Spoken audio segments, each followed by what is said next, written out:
राम जी ने कहा कि अब निर्विज्ञ होकर के, निर्भय होकर के, निर्भीक होकर के आप यज्ञ कीजिए।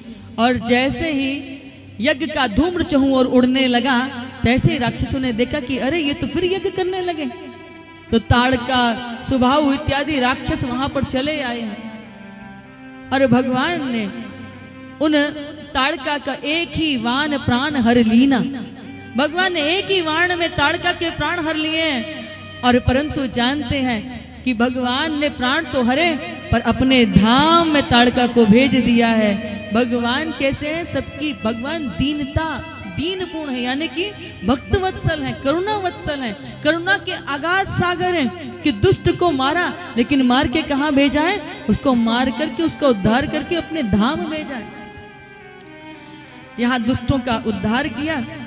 और जब ताड़का का उद्धार हुआ तो विश्वामित्र जी ने क्या देखा कि उनके अंदर से एक दिव्य ज्योत निकल करके भगवान के चरणों में समाहित हो गए। समझ गए कि यही साक्षात वह ब्रह्म है। और आज विश्वामित्र जी के पास जितनी भी विद्या थी, सब आज उन्होंने प्रभु राम को अर्पित कर दी है।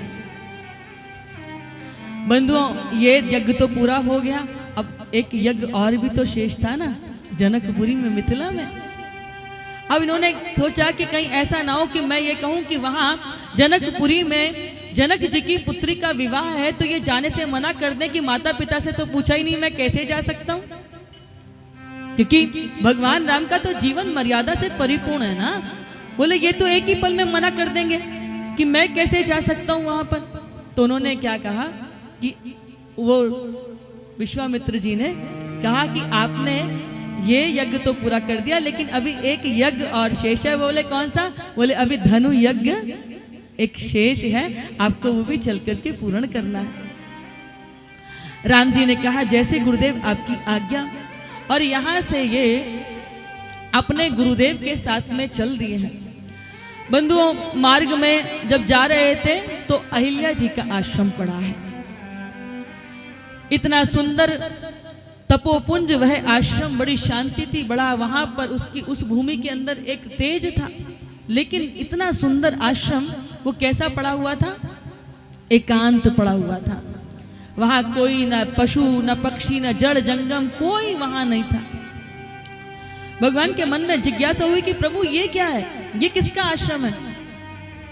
तो जैसे कहा तो बोले कि ये जो दिखाई दे रही है ना पत्थरवत, भगवान ने खुद जिज्ञासा कर। अभी हम विस्तार में नहीं जाएंगे, बहुत सूक्ष्म में करते हुए आगे हमको बढ़ना है। बंधुओं, कहने का भाव यह है कि भगवान अहिल्या के उद्धार करने के लिए वहां पहुंचते हैं। पर प्रभु अहिल्या का उद्धार करने क्यों पहुंचे? गलती तो हम सबसे भी होती है ना। बताओ ऐसा दुनिया में कौन सा व्यक्ति हाथ रख के अपने हृदय पे बताना जिससे गलती ना हुई हो, जिससे पाप ना हुआ हो। दुनिया पाप करती है, किसी का पाप दिखता नहीं, किसी का पाप प्रकट हो जाता है, पर हम सब कहीं ना कहीं किसी ना किसी छोटी मोटी गलती से बड़े बड़े पापों से भरे पड़े। दिन में ना जाने जाने अनजान में हमसे कितने अपराध होते हैं। परंतु भगवान अहिल्या के उद्धार करने के लिए वहां क्यों पहुंच गए? क्योंकि जब हम गलती करते हैं, जब हम पाप करते हैं, तो हम अपने पापों को छुपाते हैं। इससे छुपाओ, उससे छुपाओ, उसको ना पता चल जाए, इसको ना पता चल जाए, उसको छुपा छुपा के रखते हैं। लेकिन जब अहिल्या से पाप हुआ तो सबसे पहले जाकर के उन्होंने अपने पति को ही बताया था,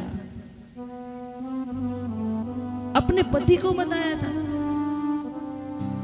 और उसका ये परिणाम हुआ कि ज्ञात तो हुआ, लेकिन शाप दे दिया कि जा शिलावत बन जा, शिला बन जा। और मैंने आपसे पहले भी कहा कि साधु कभी श्राप नहीं देते। साधु जब भी श्राप भी देंगे तो वह वरदान हो जाता है। बंधुओं, वो मध्य प्रदेश में एक स्थान है खंडवा, तो आप में से शायद कभी कोई गया हो। धुनी वाले दादाजी का स्थान है वो। तो वो वहां धुनी रमाते थे, बिना वस्त्र धारण करके हर पल धुनी रमाते थे। और ऐसे ही कोई आए, ऐसे ही साधु तो ऐसे ही बोल देते हैं। तो किशोर कुमार वहीं के ही हैं, उनकी जन्मभूमि खंडवा ही है। तो उनकी माँ लेके गई, उनको बोलते हैं महाराज ये कुछ बोलते नहीं, कुछ आशीर्वाद दे दो। तो धुनी वाले दादाजी बोले जा भौंकते रहना। देखो जरा क्या बोले, जा भौंकते रहना। कोई सोचता है क्या महात्मा है, हम लेके आए तो क्या इनकी वाणी है। पर महाराज ऐसा भौंकने में ऐसा आशीर्वाद दिया कि वही जो व्यक्ति बोलता नहीं था, बालक बोलता नहीं था, बाद में जाके किशोर कुमार के नाम से सारे भारत में नहीं अपितु विश्व में उनकी गायकी प्रसिद्ध रही। तो महात्मा तो अकारण आपको कुछ भी बोल दे वो भी मंत्र हो जाता है, वो भी आपके लिए कृपा हो जाती है। अहिल्या को शाप दिया कि पत्थर बन जाना, लेकिन उसी पत्थर को तारने के लिए कौन आए हैं? प्रभु राम आए हैं, जिनके दर्शन दुनिया को सुलभ नहीं है। गौतम ऋषि का शाप मिला अहिल्या को, तो आज वो क्या सोच रही है कि ये शाप नहीं है, ये क्या, ये तो वरदान है। जिनको बड़े बड़े जन्म जन्म मुनि यतन कराही, जन्म जन्म मुनि यतन करते हैं, तब भी उनके स्वप्न में भी राम नहीं आ पाते, और यहाँ पर तारने के लिए राम पहुंच गए। तो वो कहते हैं, और इनके वकील कौन बनकर के आए हैं? बोले विश्वामित्र। कहते हैं कि इनका उद्धार करो, आपकी चरण रज पाकर के इनका उद्धार हो जाएगा। तो राम जी संकोच करते हैं, वो कहते हैं एक तो यह स्त्री है, ऊपर से ये ब्राह्मणी है, और तीसरा इनको शाप लगा हुआ है। तो विश्वामित्र जो वकील होता है ना, आप वकील जो वकालत करता है तो वो तर्क करते हैं, तो ये भी तर्क से उत्तर दे रहे हैं। तो क्या कह रहे हैं कि महाराज आप कहते हो एक तो ये ब्राह्मणी है, तो प्रभु आप भी तो पहले वामन बनकर के अवतार ले चुके हो, बने थे कि नहीं बने थे वामन? आप कहते हो कि यह स्त्री है, ऊपर से ये ब्राह्मणी है, तो भगवान आप भी तो स्त्री बने थे, विश्व मोहिनी का रूप लिया था कि नहीं लिया था? और आप कहते हो ये शापित है, तो आप ये बताओ कि आपका तो प्राकट्य इसीलिए हुआ है कि आपको शाप लगा हुआ है, तो आप इतने सारे बहाने क्यों बना रहे हो प्रभु? आज तो आपकी परीक्षा होनी है।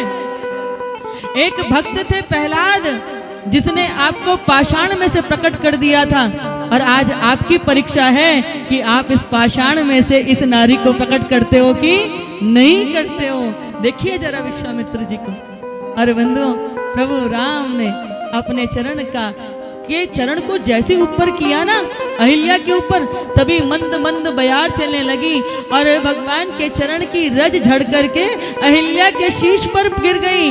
और अहिल्या के शीश पर जैसे ही भगवान के चरण की वह रज गिरी है, तैसे ही अहिल्या का उद्धार हो गया है। चरण लगाने की आवश्यकता नहीं पड़ी, चरण रज से ही।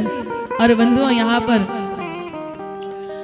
अब गौतम ऋषि अपनी पत्नी को लेकर के अपने धाम चले गए हैं।